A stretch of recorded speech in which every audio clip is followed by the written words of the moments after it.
Voici le CMA Champs-Élysées, le plus grand objet mobile fabriqué par l'homme actuellement en existence.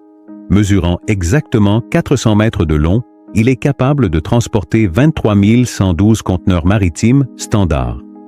Entièrement chargé, cette quantité de marchandises vaudrait au minimum 1 milliard de dollars. Le navire est si massif et peut transporter tellement de marchandises qu'il crée une sorte de paradoxe économique pour lui-même. Ce navire seul peut déplacer plus de marchandises que ce que la nation de Bahreïn importe en un mois entier. Le Champs-Élysées n'est aussi qu'un des 9 navires jumeaux, tous naviguant actuellement sur les océans du monde pour CMA-CGM, une compagnie maritime française familiale qui n'est elle-même que le 3e plus grand groupe marchand au monde. Au cours des 7 dernières années, 130 des plus grands porte-conteneurs existants ont été lancés. Ils mesurent tous exactement 400 mètres de long et sont exploités par 9 compagnies qui ont officieusement formé 3 alliances pour se partager les océans du monde. Le transport maritime est un business terrible. L'investissement initial est énorme, les marges sont minces, les risques sont immenses, et tout cela avant même que l'avenir du commerce mondial ne soit remis en question. The shipping company wants to raise its rates by an average of 20% for the majority of cargo. The report claims China is expected to reach a fleet size of 440 ships by the end of the decade. Story about Jaguar Land Rover, the company is saying they're going to pause their shipments into the United States because of Donald Trump's tariffs. Le transport maritime mondial moderne est un business immensément compliqué, où naviguer entre les accords internationaux, les subtilités juridiques, les structures d'entreprise et plus d'un accord de couloir occasionnel est aussi important que de naviguer réellement sur les océans du monde. Le signe le plus clair que le transport maritime international fonctionne un peu différemment de la plupart des entreprises est la finance d'entreprise pratique. La plupart des plus grandes entreprises du monde sont cotées en bourse, ce qui signifie que si vous le vouliez, vous pourriez acheter des actions dans ces entreprises via l'une des dizaines de bourses à travers le monde. Plus spécifiquement, la plupart des plus grandes entreprises du monde sont cotées sur seulement 2 de ces bourses, le Nasdaq ou la bourse de New York. Mais dans le domaine du transport maritime, l'Amérique a été laissée pour compte. Les États-Unis ont techniquement l'une des plus grandes flottes marchandes au monde, mais la plupart est composée de petits bateaux fluviaux conçus pour naviguer sur leurs voies navigables intérieures. Le Jones Act était une loi adoptée en 1920 qui exigeait que les navires naviguant entre les ports américains soient enregistrés aux États-Unis, avec un équipage de marins américains, assuré par des compagnies américaines et conforme aux normes navales américaines. Pour les bateaux fluviaux transportant des marchandises à l'intérieur des États-Unis, il n'y a vraiment aucun moyen pratique de contourner ces règles. Mais pour les grands navires océaniques qui se déplacent entre les pays par conception, il n'est tout simplement pas rentable d'établir une entreprise aux États-Unis. Aujourd'hui, le transport maritime mondial est dominé par des entreprises d'Europe et d'Asie. Toutes sont soit détenues par des familles privées dont la lignée remonte au 19e siècle, soit par un réseau complexe d'entreprises d'État, de banques de développement et d'accords internationaux. En Europe, les plus grandes compagnies maritimes sont détenues par une petite poignée de familles de Suisse, du Danemark et de France. Au Japon et en Corée du Sud, ce sont des conglomérats familiaux tentaculaires. Et en Chine, c'est un réseau d'autorités gouvernementales. La compagnie maritime la plus précieuse au monde aujourd'hui est COSCO, à ne pas confondre avec le magasin de rabais en gros Costco. COSCO Shipping signifie en fait China Ocean Shipping Company. Ce n'est pas une erreur de traduction. C'est en fait parce que cette compagnie a été formée en 2016 d'une fusion entre la COSCO originale et China Shipping Group Company. Elles ont formé l'une des rares compagnies maritimes dans laquelle vous pouvez réellement acheter des actions, bien que les actionnaires publics ne possèdent collectivement que 29% de l'entreprise. Le reste est détenu par COSCO Shipping Hong Kong, qui elle-même est détenue par China COSCO Shipping Corporation Limited. Et oui, pour ceux d'entre vous qui suivent, cela signifie la China Ocean Shipping Corporation Limited. C'est un nom ridicule, mais cela n'a pas vraiment d'importance car c'est une entreprise d'État détenue uniquement par le gouvernement chinois, dans le seul but d'avoir une entité pour posséder l'entité qui détient la participation majoritaire dans l'une des plus grandes flottes maritimes au monde. Le gouvernement a fait cet investissement car sans lui, personne d'autre ne voudrait vraiment le faire.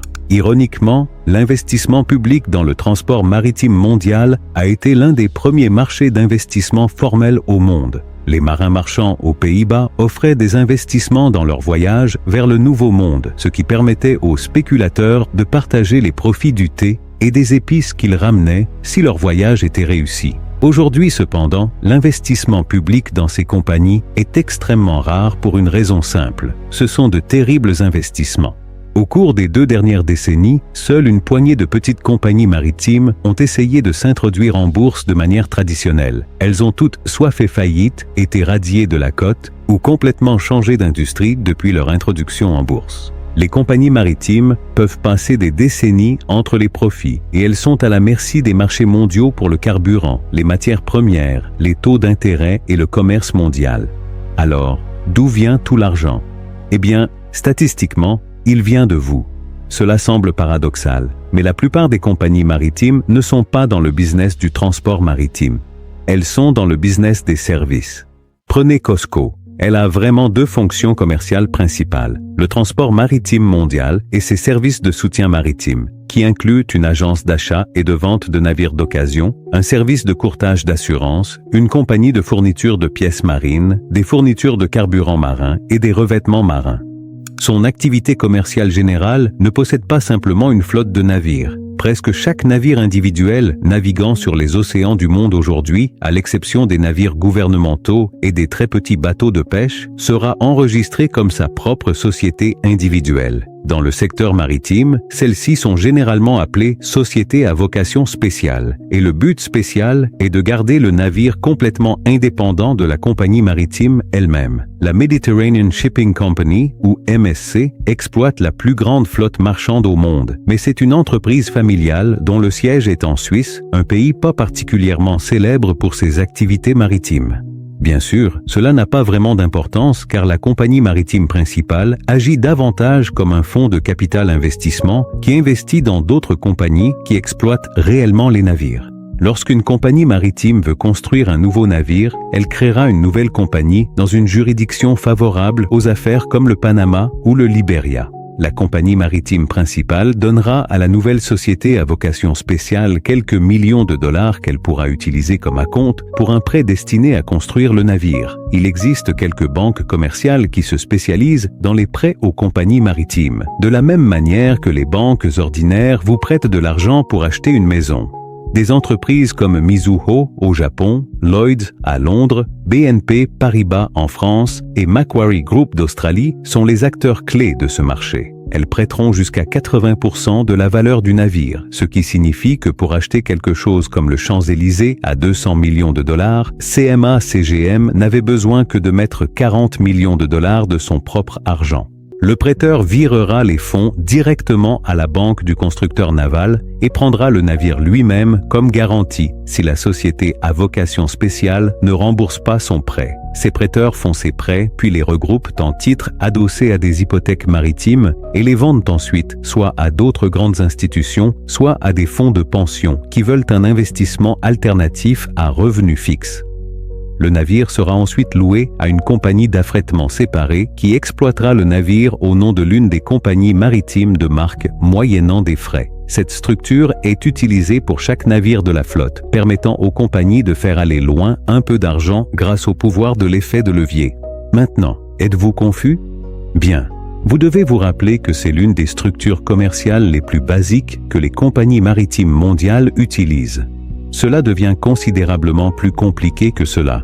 Et cette complexité est largement intentionnelle. Même si la compagnie principale passe des années sans faire de profit, chaque case sur ce graphique emploie des milliers de personnes, a des millions de dollars de dépenses et manipule des actifs extrêmement précieux. Pour une entité comme le gouvernement chinois, tout cela est une excuse pour créer de l'activité économique dans des dizaines de secteurs de services bien rémunérés et s'assurer que leurs exportations mondiales ont un transporteur fiable pour atteindre les marchés d'importation du monde entier. Pour les conglomérats du Japon et de la Corée du Sud, ils peuvent être le prêteur, le constructeur naval, l'assureur et le transporteur en même temps.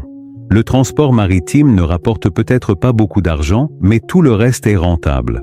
Ocean Network Express est détenu en partie par Mitsui O.S.K. Lines, qui fait partie du groupe informel Mitsui. qui exploite également Mitsui Engineering and Shipbuilding et la Sumitomo Mitsui Banking Corporation, l'un des plus grands prêteurs maritimes au monde.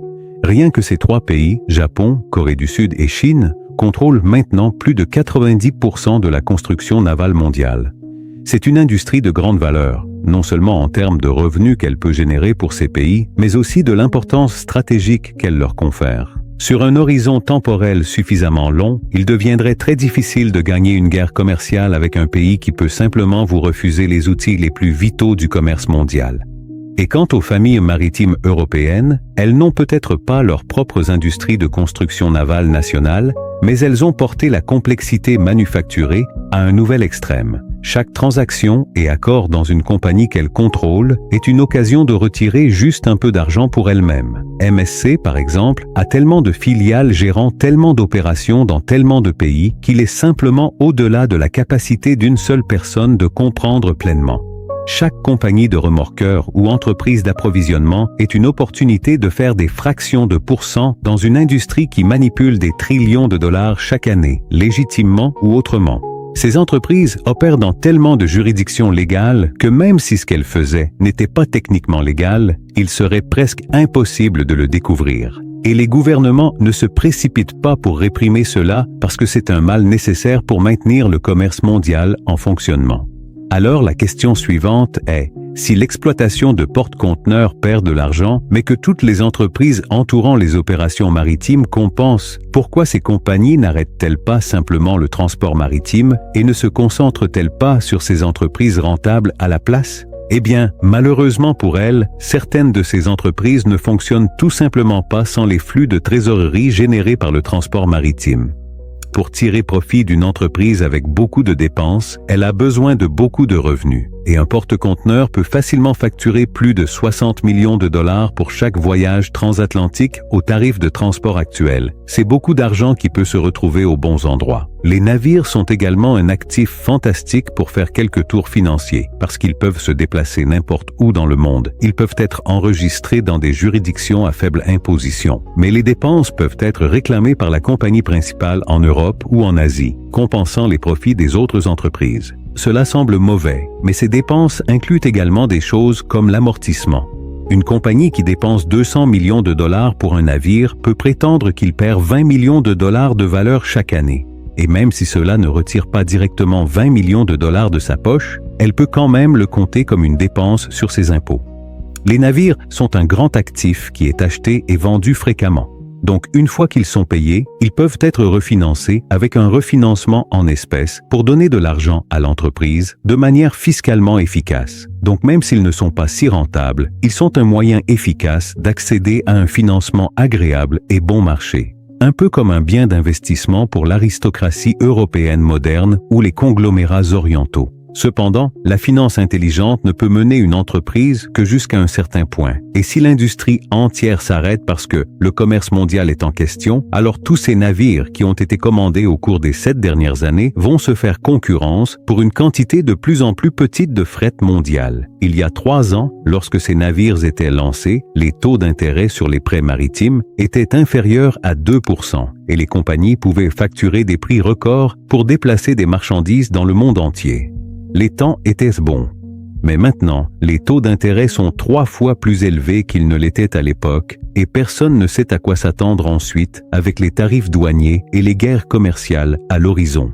En résumé, l'univers des méga-porte-conteneurs est un jeu à haut risque et à faible marge, où le transport de marchandises sert souvent de façade à une ingénierie financière complexe, des optimisations fiscales et des intérêts étatiques stratégiques.